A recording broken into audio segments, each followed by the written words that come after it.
Today's day 19 of Balance, Mind, Body, and Spirit, and I'm here with Martin Feaver, who is our mind and body coach.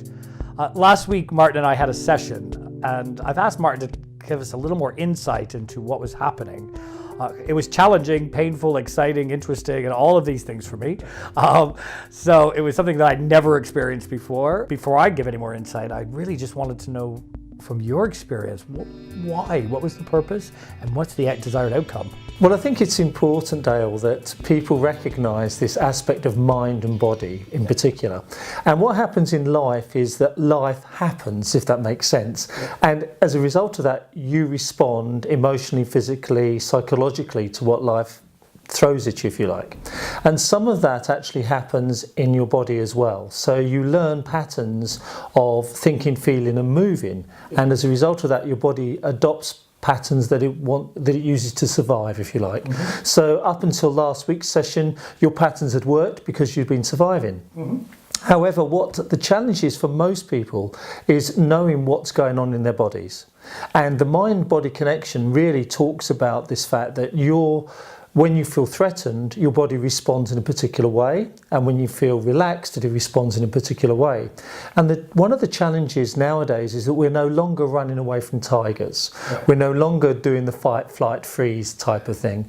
And those threats we're perceiving in different ways, and often we don't have anywhere for that threat response to go. So basically we ramp up the system until eventually we're always in this fight, flight and freeze mode rather than any sort of rest and digest or relaxation mode. Right.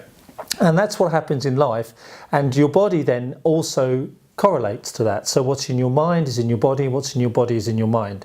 So you, for example, in your session, we noticed that you were using your jaw to clamp down, to clench, to keep you protected, and that enabled your body to move. You don't really want to be moving from your jaw though, you actually really want to be moving from the middle of the body and exploding out, if you like. Can I ask a question then? During the session, you would be pushing up or down on my leg, and I had a certain amount of strength. And then you seem to go to a different part of my body and massage it and cause me some severe pain, but like kneading out the muscle and relaxing it and releasing it. And then you went back to that same position and I seemed a whole lot stronger. Why was that? What was going on in my body that all of a sudden a little bit of work somewhere else allowed another part to be stronger, but also more relaxed as well? So what happens in a session is the process is that we assess, we intervene, and then we assess again. So first of all, you have an objective measure, because it's no good me saying to you, oh, do you feel better? That's the first thing. And also that your body has neural pathways, and some parts of your body are controlled by parts that you may not even realise are there. Yeah. And what happens in a session is that the test was, for example, to test whether your quads, the front of your thighs, if you like, were doing their work. To put it this way, some of your muscles are on holiday, some are doing several jobs, and others have got a bit of identity crisis and don't know what they're doing. So instead of, for example, as I mentioned before, your body exploding outwards, some of your muscles are actually going the wrong way, which leaves you vulnerable.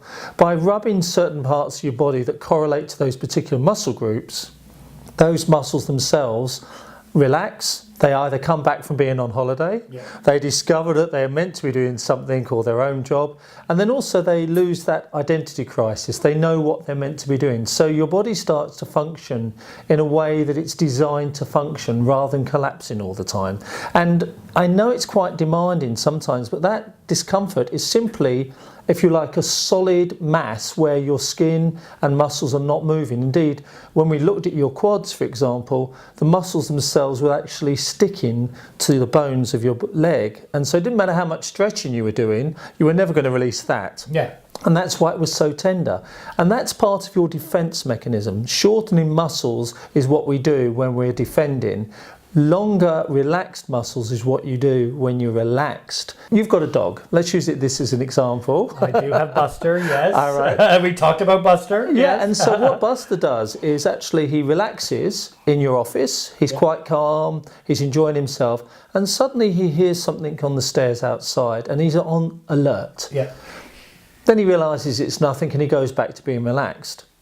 One of the challenges for us living in an urban environment is we've actually got to the stage where we're always on alert. We're always looking for the next threat. We're always surviving rather than thriving. And as you become more relaxed, that has an amazing impact on your mindset, and you have different options. So rather than thinking of the defensive mode, if you like, you're starting to think much more laterally and with a much wider perspective. I have to say, I did feel taller. Yes. And I think that's something that you mentioned to me, that we do become more linear. But I think I also felt stronger. I think you gave me a really good piece of advice at the end, is don't turn on my phone. Yes. Don't put in my headset. Yes. Don't turn on my phone. And what I did was I took the next 20 or 30 minutes and I kind of wandered the longer way back to the underground and just spent some time being. And I think, to me, that's the important part of that as well, is once we relax, is how do we stay in that zone? Because if I had left here and did what I normally do, habits, Yes. I would have left here feeling great, put on my headset, talked on the phone and ran.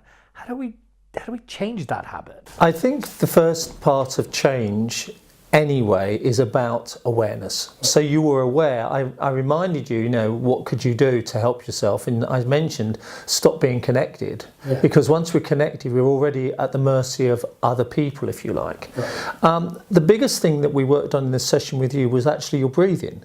That's really where the session began, and about getting you to breathe in through your nose and out through your mouth. And so recognising what that felt like, recognising when your body starts to tighten up, and having those almost like those band-aids, those plasters that you can start to use, those interventions that will bring you back into the present moment. And that's why I asked you not to put in your headphones and to actually take some time out for you so you could process.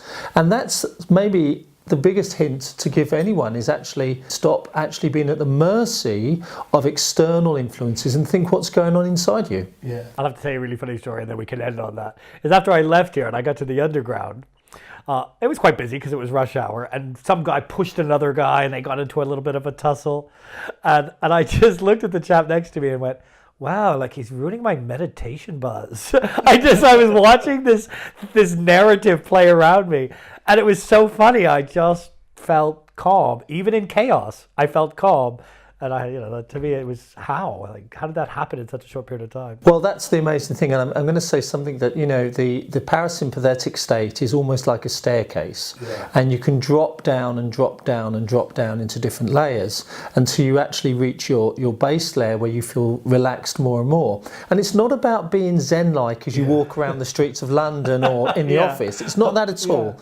It's about being conscious and aware that you have choice and what you want to do with that choice, and take responsibility for it. That's the biggest shift I think people experience after a session. I would say that's the one thing I really focused on this past week after the session with you, is just being more conscious, just being more aware of not only my body, but just my moods. And I had some touchy moments during the week where I got a bit moody, but I could actually see it from an aerial view and then be more challenged by it to make it not acceptable. So I'm looking forward to today's session, so I think we should end there and get on with that. Fantastic. I am as well. Thanks, man.